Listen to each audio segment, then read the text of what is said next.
Ça gaze? Bon, vous vous demandez sûrement tous pourquoi Contador a disparu de ma chaîne depuis quelques semaines, depuis beaucoup de semaines même. Vous vous souvenez sûrement, je vous l'avais présenté, enfin j'avais essayé de vous le présenter avec une première vidéo, et puis ensuite je lui avais fait passer un pseudo-test d'intelligence où on avait tous bien ri. Et par la suite, vous m'avez demandé de le revoir plus souvent sur ma chaîne YouTube. C'est normal, hein, c'est un cœur ce cheval, tout le monde le kiffe, c'est normal. J'en avais brièvement parlé sur mon compte Instagram. Si vous me suivez pas sur Instagram, pause maintenant, hop, tu vas t'abonner et tu reviens. Pas de soucis, prends ton temps. Donc j'en avais brièvement parlé sur mon compte Instagram, étant donné que je recevais beaucoup de DM me demandant plus de vidéos avec lui, et donc j'ai dû expliquer un petit peu vite fait pourquoi il m'était impossible de faire des vidéos, de nouvelles vidéos avec lui pendant un long moment. Et ce pour une raison très simple, que j'ai pas expliqué sur Instagram, que je vais expliquer ici et maintenant. Prenez place les enfants, je vais vous raconter une histoire.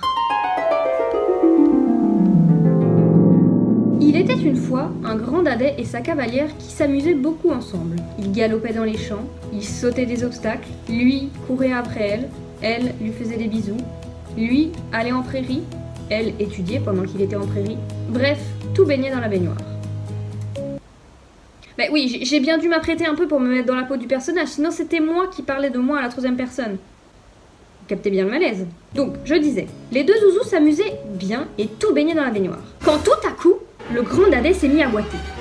La fille fit alors venir le veto qui examina le cheval et rendit son verdict. Blessure ligamentaire, 6 semaines d'arrêt, mademoiselle. Bim! Coup de massue. La fille fut toute triste. Elle ne savait pas quand ni comment son cheval s'était fait ça. Mais il s'était fait ça. Le cheval, lui, ne comprenait pas. Mais bon, ces 6 semaines d'arrêt étaient pour son bien. Il allait falloir le faire. Pas le choix. Alors, de fin juillet jusqu'à mi-septembre, la fille vint tous les jours voir son grand dadais pour le faire marcher et le divertir comme elle pouvait, étant donné qu'il ne pouvait plus gambader dans les prairies le matin, et encore moins se défouler dans le manège comme il avait l'habitude de le faire si souvent. Au début, c'était facile. Il était sage, il était calme, elle le montait tous les jours, il restait simplement au pas. Vous en avez peut-être marre des lunettes de soleil, non? On va dire que le chapeau est suffisant pour dire que je ne suis pas moi, ok? Elle pouvait même aller en balade les rênes longues ou le laisser chahuter avec ses copains chevaux quand il les croisait dans les écuries. Elle restait avec lui au box pour lui tenir compagnie. Et lui, il faisait des petites bêtises et s'occupait comme il pouvait avec elle. Mais le grand dadais restait un être vivant. Et plus le temps passait, plus il avait envie de bouger. Galoper, sauter, être en prairie, tout ce qu'il voyait que les autres chevaux de l'écurie pouvaient faire et que lui ne pouvait plus faire. Personne n'a pu lui expliquer à lui pourquoi il devait rester au pas. Il comprenait pas. Bah oui, quand le veto est venu, il avait mal, mais un mois d'arrêt plus tard, forcément, il a moins mal. La douleur n'était plus si présente. En tout cas, beaucoup moins présente que l'envie de se défouler, ça c'est sûr. Alors, il a commencé à faire l'idiot. Avoir peur d'un bruit et partir au galop, faire des sauts de mouton alors que sa cavalière venait de monter dessus, manquer de se faucher en faisant un demi-tour après avoir vu un oiseau décoller à 10 mètres devant lui. Au moindre bruit, il était prêt à détaler, risquant d'empirer sa blessure et de prendre pour 6 mois de boxe. Alors, pour la sécurité de son grand dadais, la fille décida de lui donner un petit peu de calmant pour pouvoir continuer à le sortir à l'extérieur sans que cela soit dangereux pour lui. Pas folle la guêpe, et ça a marché. Malheureusement, seulement quelques temps. Ça a très bien marché au début, puis petit à petit, les effets ont commencé à s'estomper. Ça a duré une semaine en fait, puis plus rien. Le grand dadais, bien qu'il semble fort et courageux, étant donné sa grande taille, est un dadais très inquiet. Il craint beaucoup de choses, il sursaute beaucoup, et trouve pas mal des objets anodins très effrayants. Et ce, déjà en temps normal. Alors le fait d'être sous pression de son énergie qui monte de plus en plus chaque jour, ça aidait pas. En fait, il luttait contre les tranquillisants, trop inquiet pour accepter d'être vulnérable. Si bien que le grand dadais s'est accoutumé à ces tranquillisants en moins d'une semaine. La fille préféra donc alors arrêter d'en donner plutôt que d'augmenter la dose. S'il n'aime pas être vulnérable, alors elle essaierait de le gérer comme ça. De toute façon, les 6 semaines étaient bientôt écoulées, et le veto allait passer pour voir l'avancée de la guérison. La fille attendit alors avec impatience la venue de ce dernier, qu'elle voyait comme le libérateur de son cauchemar. Avec son feu vert, elle pourrait reprendre petit à petit l'exercice, et tout l'énervement de la cocotte à pression de son grand dadais pourrait s'écouler. Elle décida alors de marcher son grand dadais seulement à la main en essayant de le garder le plus calme possible et attendit la visite du veto. Le grand jour est finalement arrivé, après 6 semaines de repos, le veto est venu et le verdict est tombé. Grand dadais était presque guéri. Il avait guéri à 9/10.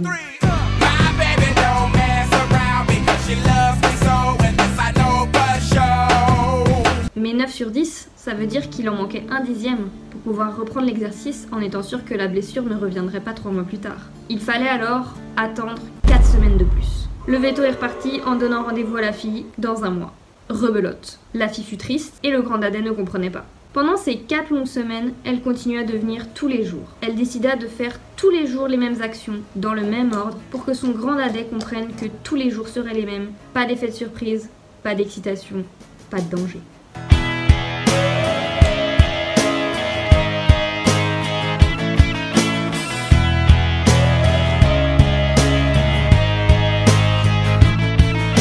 La fille venait tôt le matin, quand les écuries étaient calmes et désertes. Elle lui disait bonjour, le préparait pour sa sortie du jour, le sortait du box et marchait pendant 30 minutes à l'intérieur des écuries, sans jamais sortir dehors pour éviter toute excitation extérieure. Le grand dadais comprit très vite qu'il était inutile de s'énerver, qu'il était condamné à faire des tours d'écurie pendant 30 minutes avant de rentrer au box pour attendre le lendemain pour les prochaines 30 minutes de marche. Au bout de seulement une semaine, il était résigné et marchait calmement en rond dans les écuries. Mais quand il passait devant la sortie, il jetait toujours un œil dans l'espoir de voir quelque chose. Vraiment à chaque fois qu'il passait devant la sortie. Pas une fois sans. Parfois même, il essayait discrètement de pousser la fille tellement l'envie de sortir était forte. Mais il était bien trop poli pour insister.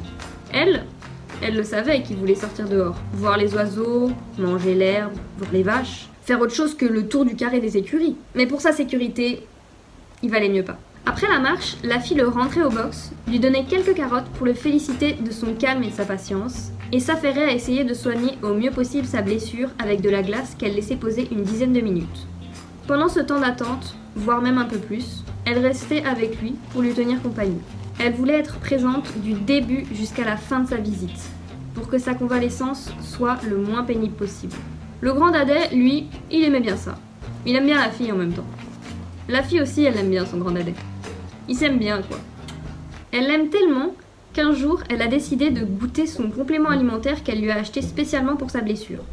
S'il doit en manger quotidiennement, autant goûter, histoire de savoir si c'est des bonnes épices ou un goût d'antibiotique que j'ajoute à sa bouffe, se dit-elle.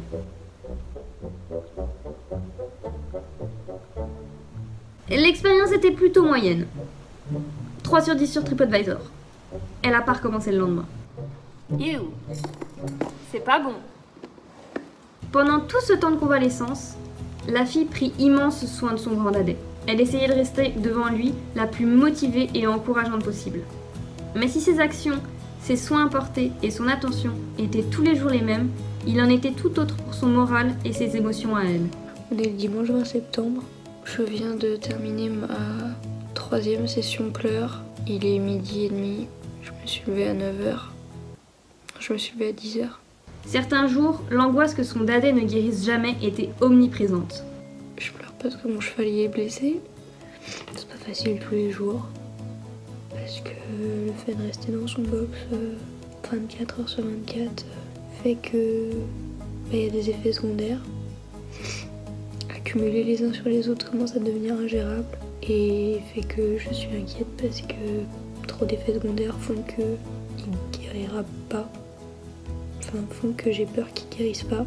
Et j'ai déjà vécu une chose similaire il y a 1 an avec un autre cheval. Je m'en sortais pas en fait, j'allais le voir tous les jours et je pouvais rien faire, je le voyais juste aller de plus en plus mal. Donc là je vous avoue que j'ai un petit peu peur que ça fasse exactement la même chose.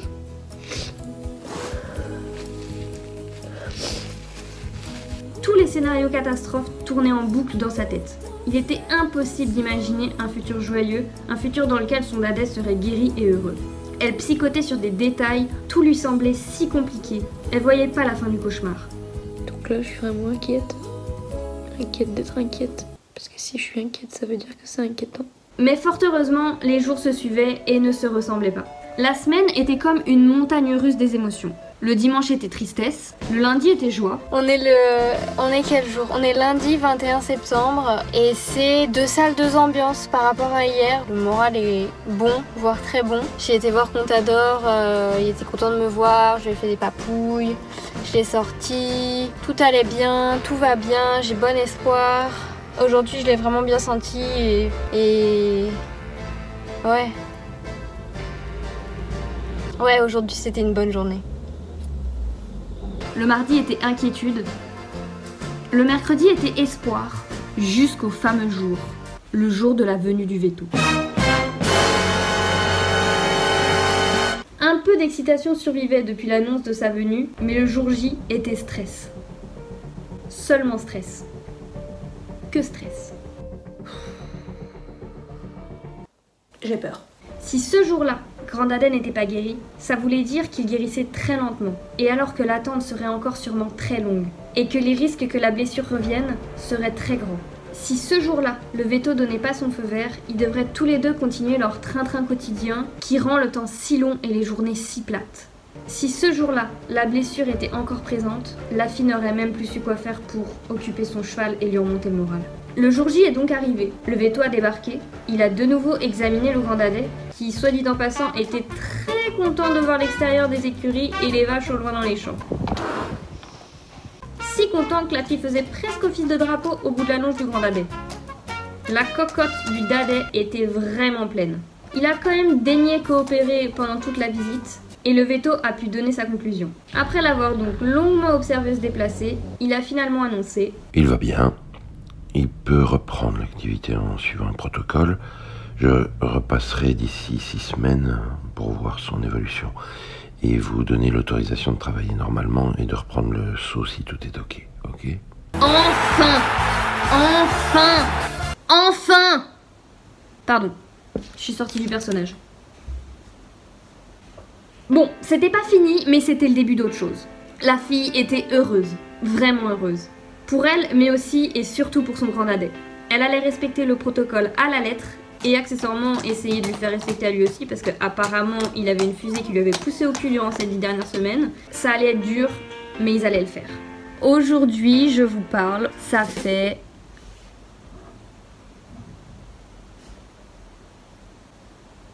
Ça fait 4 jours que j'ai commencé le protocole de remise en route et pour le moment il est sage. Je vais pas vous cacher que je lui donnais des tranquillisants. Je sais que je me suis un peu fait attaquer sur Instagram par rapport à ça, mais c'est pour sa sécurité entière et pleine. Mais je pense qu'il sera coopératif en règle générale. J'ai bonne foi en lui. On croise les doigts pour que ça tienne durant la rééducation parce que c'est ça aussi le risque, c'est que ça n'aille de nouveau plus pendant la rééducation, que ce qui a été consolidé ne tienne pas. Et ça, si ça arrive, je vais canner. Je vais clairement canner. Je préfère pas y penser. Enfin, j'ai peur tous les jours. Je suis une psychopathe. Je tâte ses pattes. Je regarde si tout va bien, s'il n'y a pas de chaleur, s'il n'y a pas de gonflement, s'il n'y a pas de douleur. Donc je croise les doigts tous les jours. Je croise tous les doigts, mes doigts de pied, mais tout ce que je peux croiser, je croise. Si vous voulez croiser les doigts pour nous, ben c'est super sympa. Croiser les doigts pour nous, ça me fera plaisir. Et puis j'espère qu'il sera au plus vite sur pied pour faire des nouvelles vidéos, pour que vous puissiez le voir de nouveau sur cette chaîne. Parce que vous l'aimez beaucoup, je le sais, moi je l'aime beaucoup, je le vois tous les jours, je l'aime beaucoup. Mais on va prendre notre temps pour faire cette rééducation, pour que ça soit fait au mieux et pour qu'il guérisse au mieux. Donc voilà, j'ai